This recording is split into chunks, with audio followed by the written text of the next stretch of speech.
So the next thing we're going to do is create the hubcap for our wheel. So what I've done is import the wheel into our current kind of car model scene. Obviously this isn't kind of essential for this, but since I'm making this at this point, I might as well just bring it straight into here. And then what I've done is I've kind of picked an alloy wheel that I want to work from. So what I did first was I found this one here, and I got the specs from that. So I went to the page here, and here's a bunch of different alloy wheels available for Audi. Now obviously, since the project brief is a post-apocalyptic car, you could really in theory put any alloy on this. Like, you know, it could have taken cars from wheels from another car. It could even have a different wheel on each side and so on. After that I put the alloy into Google and I found these kind of various images of someone who's refurbished it, so I've got a whole kind of ton of reference to work from. So in Photoshop, just got our original kind of image here, and what I'll do is I'll just add a new layer and probably just fill those areas in with black, just to make it a bit easier to work from.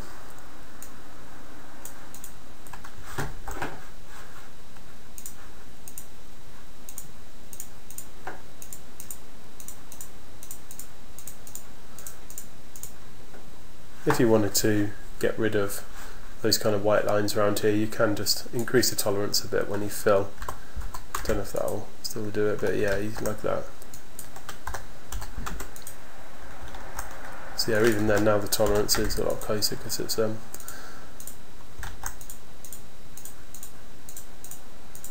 colour's closer to what it was before.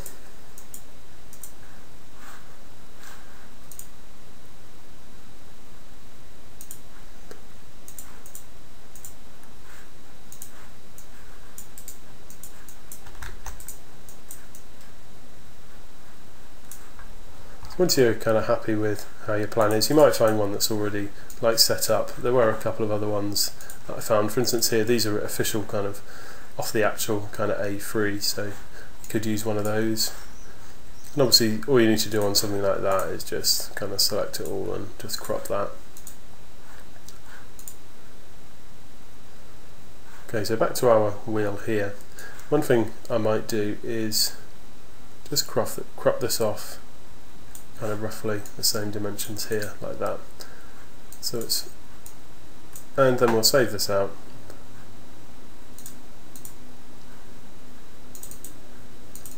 In plans here.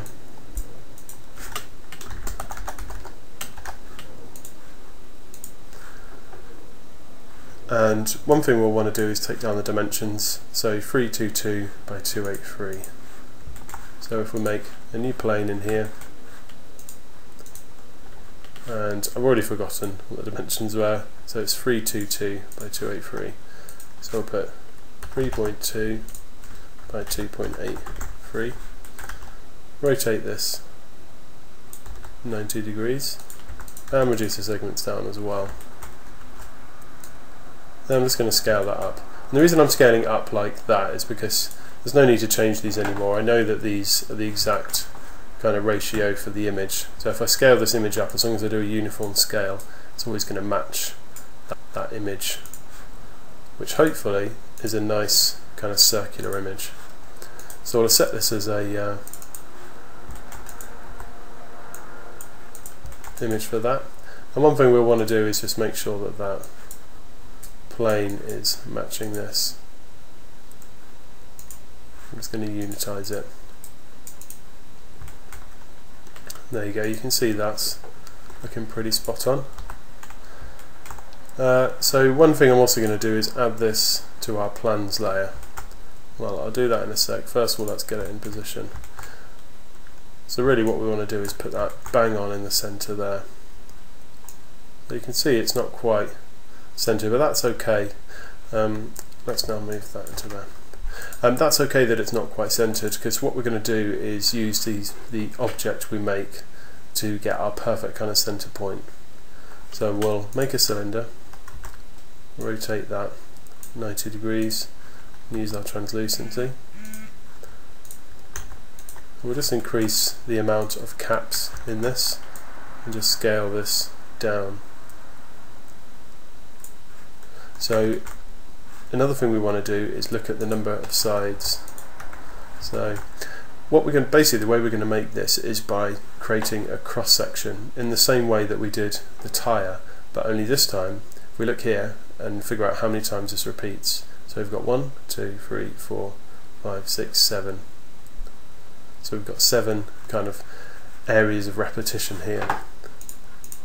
So what we want to do first is just do 360 divided by 7. That's 51.42, so it's a bit annoying that it's a slightly off measurement, but we can return to that later. So also, because there's 7, we want to figure out the exact number of sides we want in our model, because basically we want 7 sections. So if we look at the moment, we've got 1, 2, so we've got 1, 2, 3, 4, 5, 6. So we've got 6 sections in that, and so we're going to need to maybe increase that to 14, so that when we check this, 1, 2, 3, 4, 5, 6, 7. So you can see that's 7 sections. So just to show you what I mean, if I modelled all in this now, I could then duplicate that around here to make up the rest of the model. So that's what I mean by making sure we work in that kind of way.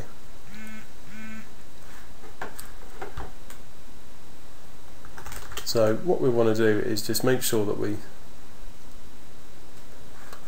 just examine this. We can see this line here is lining up nicely there, that's lining up nicely there, and that's lining up nicely there. So what I was going to say is we might need to rotate this slightly, but because it's already lined up, we're okay. Luckily our reference image is already matching what our cylinder is doing.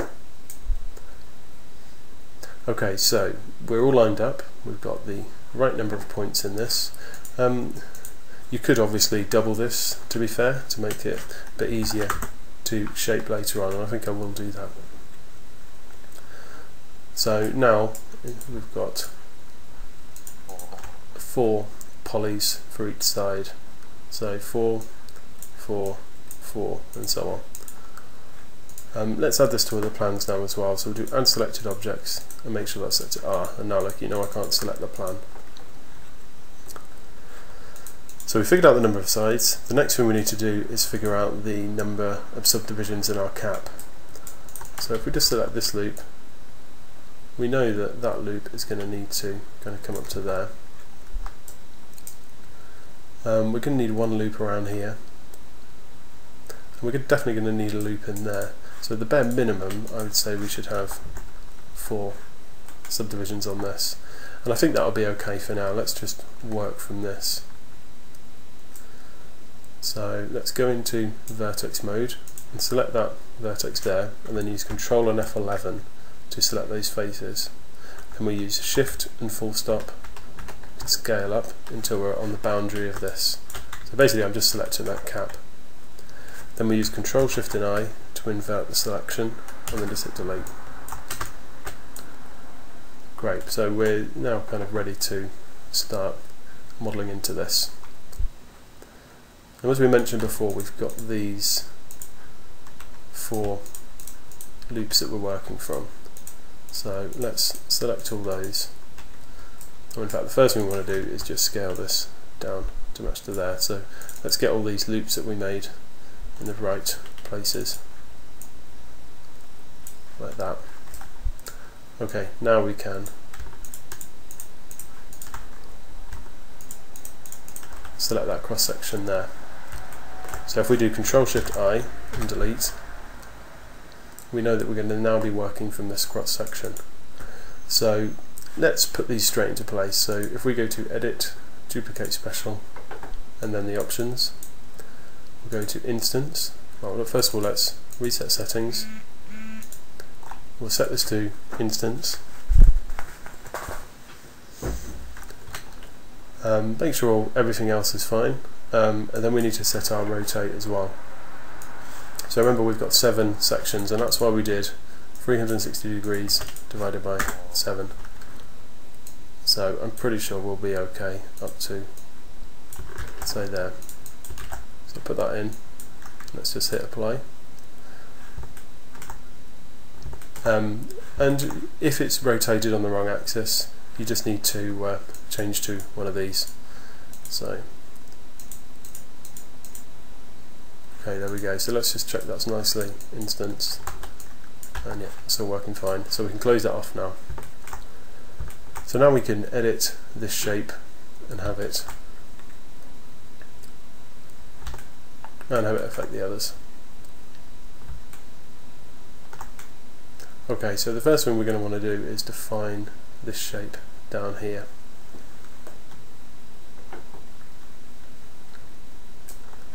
So what we might want to do is add another loop in here.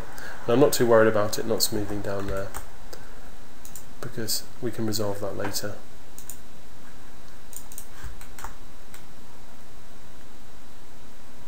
So let's set that up to there. Should be able to delete this face off. So you see I'm deleting that face like that.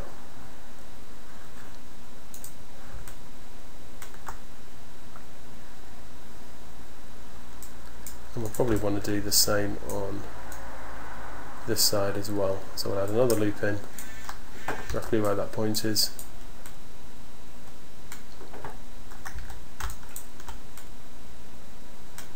Raise this up.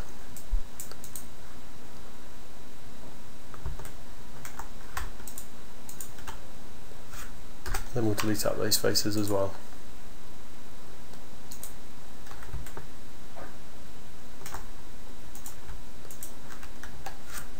And this face here, and these faces as well. We'll leave those in for now actually. Oh, in fact, I shouldn't have really deleted those ones out either. Let's just leave those in.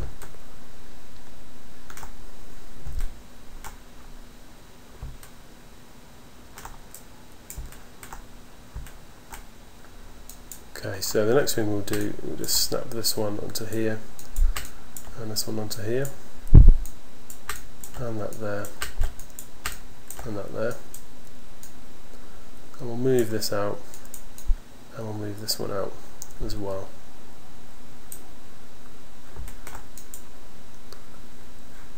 And we'll snap this one back to there.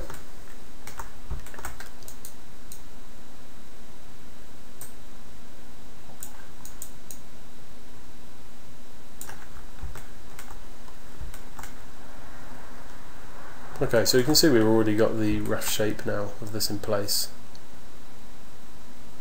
but it's going to need a reasonable amount of tweaking before it's right. Obviously we have this big hole that we need to cut in here as well.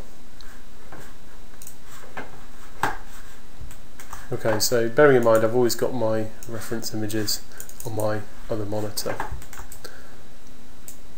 so we can see the cut for this comes all the way down to here. So I think the first thing we'll do is add another loop in, say around here, and that one's for the bolt and for this extrusion.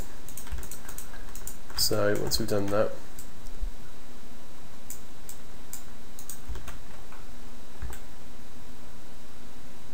we will add, I mean we've got a couple of ways to try this, so I'll just quickly show you. Talking about doing the hole in the centre here. So we could extrude this face in like this, and that would give us the hole in there, but it gives us the slightly different topology. But to be fair, relative to our image, our actual reference, that would work pretty well, because you can see this is kind of extruding out slightly from this. Now the other way to do it would be to add a loop along here, add one here, add one here. We've already got one down there as well. Now the advantage of this one is it keeps your kind of edge flow consistent, so you can see we've got loops carrying all the way along here. So I think I'll stick with this one for now.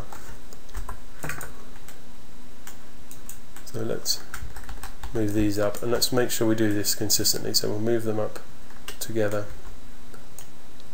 scale them in, then select this one and just move that up like that. On these, make sure you select both of them, move them down, then you can always scale them in as well.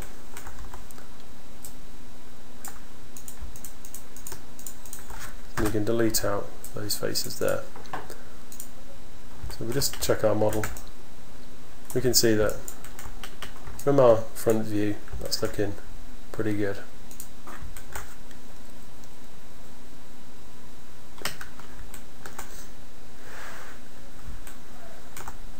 Okay, so we're probably going to need to clean up some of this topology down here as well, but let's gradually work our way down.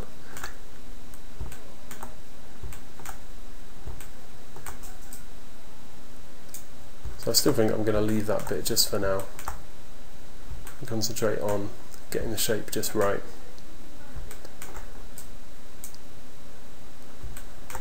So one thing when we look at our plan is this kind of extruded bits here, and also looking at some other images of this, we can see it indents quite a lot like that, so we can see it actually kind of sticks out and then follows along flat and then curves kind of inwards.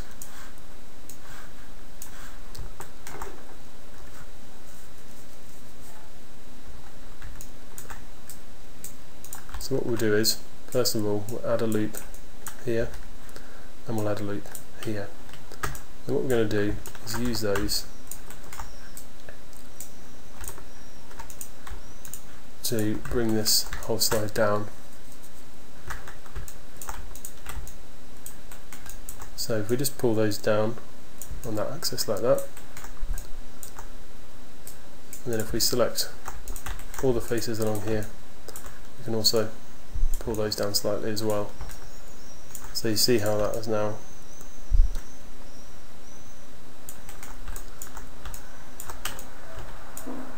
giving us that slight extrusion.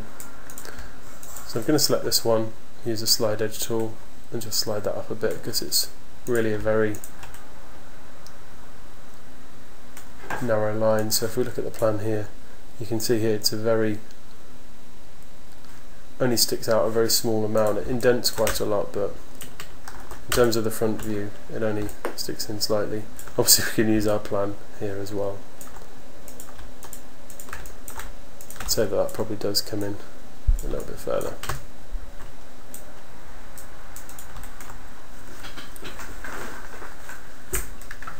Okay, so making sure we refer to our plan as well.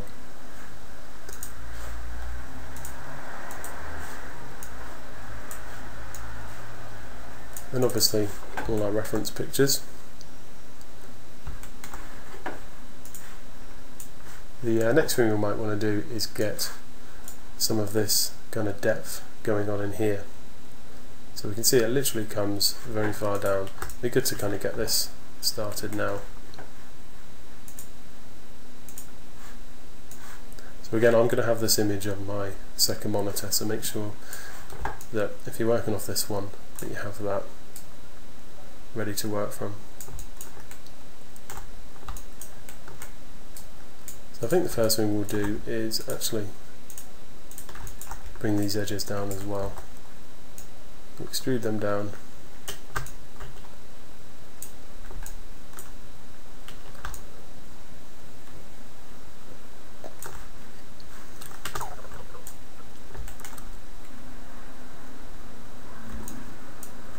I'm going to deselect those and just pull these out a little bit.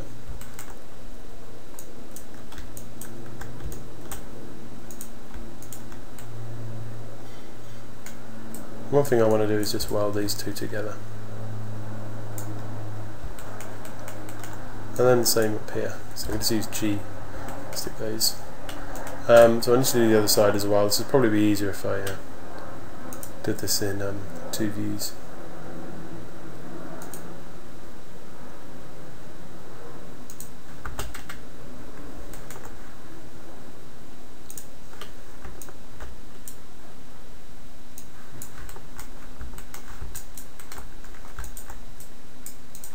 again we need to select this edge that we extruded out, pull that out slightly, go to vertex mode, select the two, and just merge those together.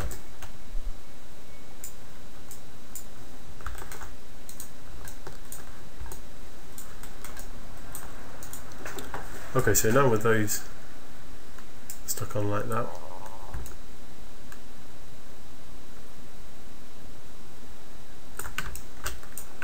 we can start doing that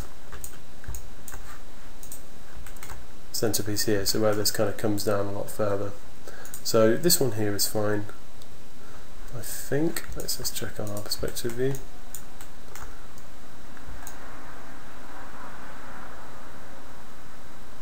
So I actually think it's this row that comes down a bit at first, probably to about there, and then what we'll do is, where this little line sticks out, we'll extrude another edge out for that.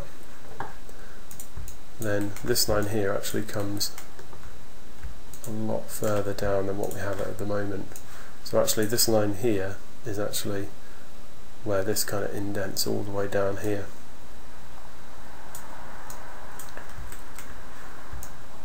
So I'm going to have to pull that right down. And let's try and get that just right.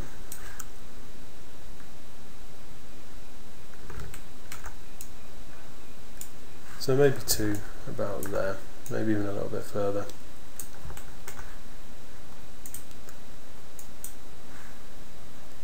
And we can see that line actually continues all the way down here, so just for now we can easily select these and just pull these down too.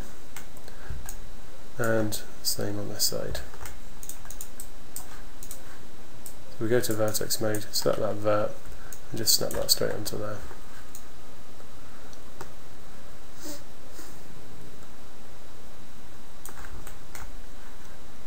Okay, so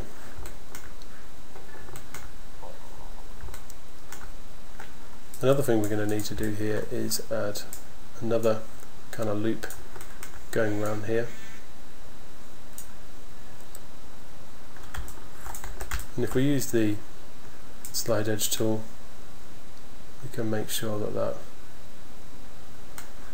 well, we should be able to make sure that matches on there.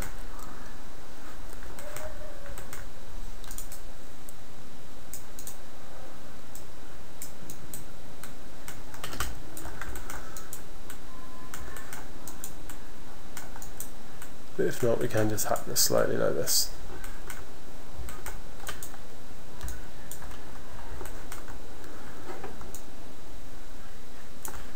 Okay, so when that extra edge comes in there, we can see it starts to level off a bit at some point.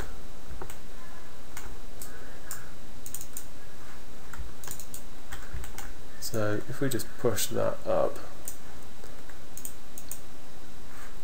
so you can see it's a steep descent followed by a less steep descent like that. So something like that maybe.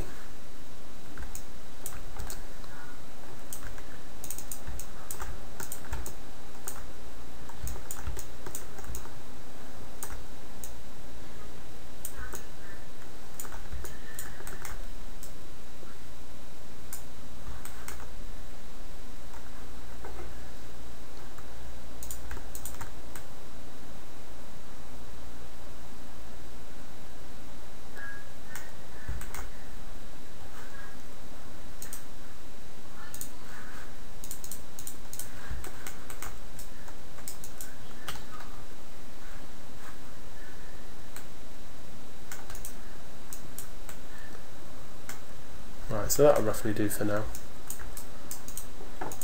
If you want to, you can set your normals on this as well.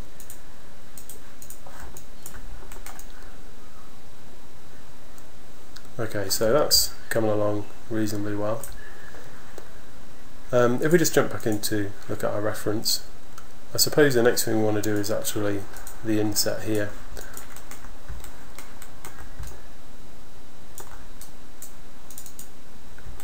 So if we just select that whole area, we can use extrude edge and pull that in.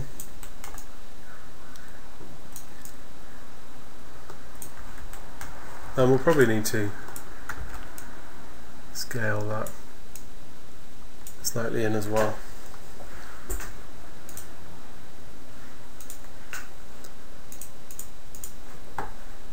So make sure you always check your reference. And one thing we look at here, we can see actually, I could have done this right the first time, but you can see this actually just continues all the way around. So all I need to do here is bridge these two together, and then add a loop in, say here.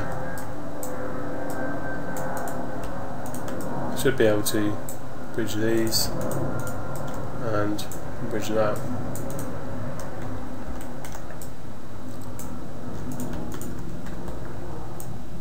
And then I pull this kind of slightly up,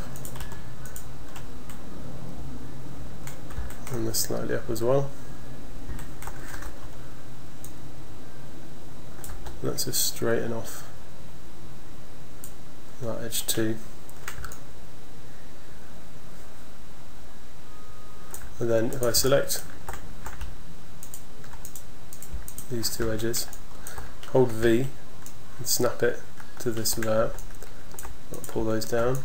By the way, use Q to select instead of Move tool if you're having trouble selecting stuff, because the tool's in the way. And then again snap this to there.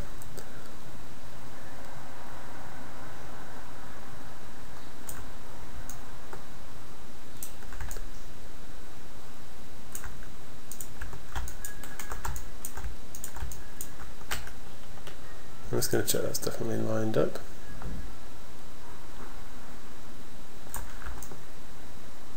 So obviously we can check this on our left view as well.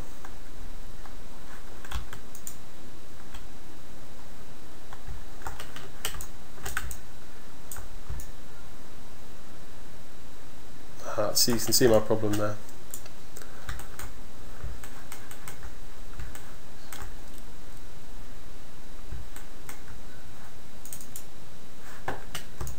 So what I need to do is actually get that kind of nicely straight, that whole line.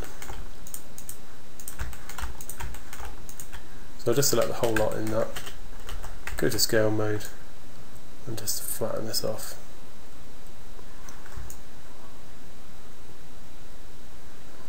And there we go, that should be spot on now. And I'll do the same on this row here. So I'll select all that, just straighten it off in this mode. If you want to make sure it's definitely a straight line, which I should be doing really, turn on discrete scale. And that will do that for you perfectly.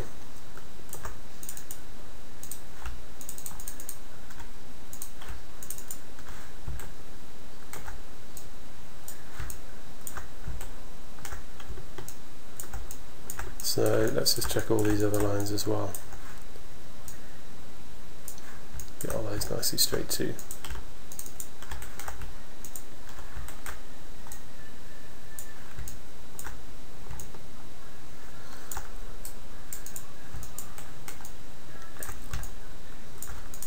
Okay, so that's not looking too bad. Made a few mistakes while making it, which has cost me a little bit of time, but not too bad. So we can see this actually arches kind of downwards, so that might be the next thing we do. What we need to check really, just based on our references, does this stick up at all, or is it just flush with this and then sticks down? So I'll jump back into our research. Just examine one like this. So you can see that's actually probably pretty straight and then comes down. So what we need to do is figure out the exact kind of point at which it goes down. So we'll go to our front view here, turn on translucency, just see if we can tell from our plan, and if not, then it's kind of just best guess. So we'll select all these edges here and we'll use connect. Set this to 1. And if we just go to into our modelling toolkit and go to slide, Oh, that's annoying, so we have to slide that up and down. So we'll try using our slide edge tool. We have the same problem there. So we just have to do one at a time, unfortunately. Which is a shame, because I did want to do it precisely. Obviously what you could do here is just model this one section, mirror that over, and then just make this bit separately. So that is another way to do this. So I've pulled that quite far down. I'd say it should be a little bit higher. Maybe about there.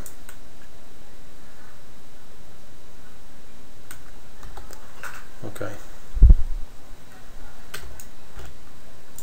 So we already know that this is sitting flush with this here. So what we actually need to do is go into vertex mode and actually pull all this area down.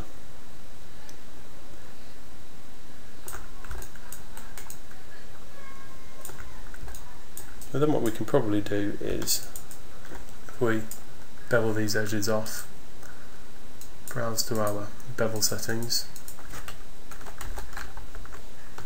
maybe increase that to 0.4, 2 segments, maybe even a bit higher, something like 0.6. No, I'll keep that at 0.4 actually.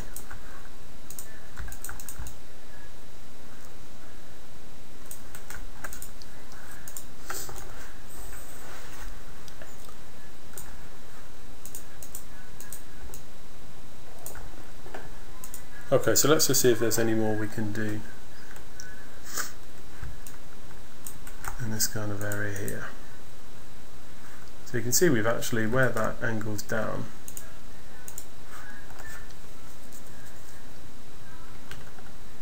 this then angles back up. So what we might need to do is just drop in another connect here, go to vertex mode, and if we select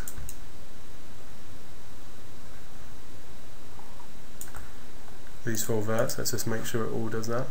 It kind of angles back down, so let's try using our right view for this.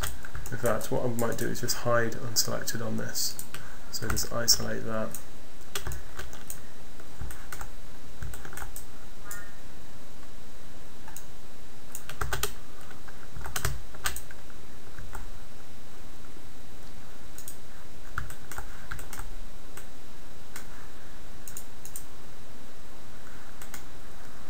We'll pull that one up to there, and then steadily kind of curve that one down. You can see we might have a few little model problems there with the old bevel. We'll sort that out shortly.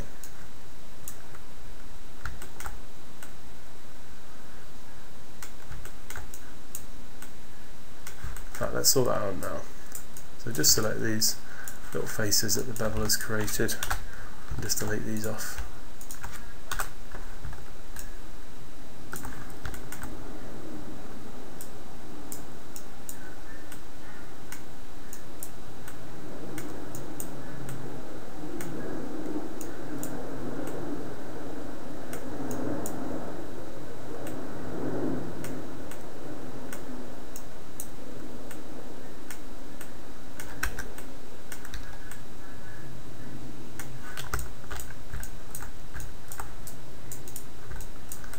So this might need one more loop in here as well, just to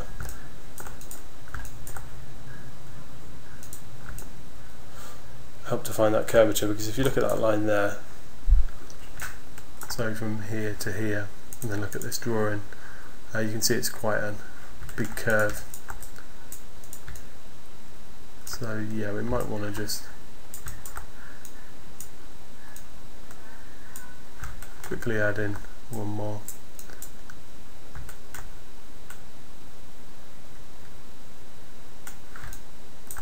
There we go, that's a little bit better.